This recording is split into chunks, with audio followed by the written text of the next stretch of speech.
array மகனே ஜாதியிலும் குறத்தி அல்ல ஆதியிலும் குறத்தி அல்ல ஜாதியிலும் குறத்தி அல்ல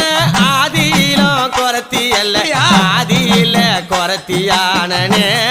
என் தலைவிதியால் பாதியில குறத்தியானனே நான் பாதியில குறத்தியானனே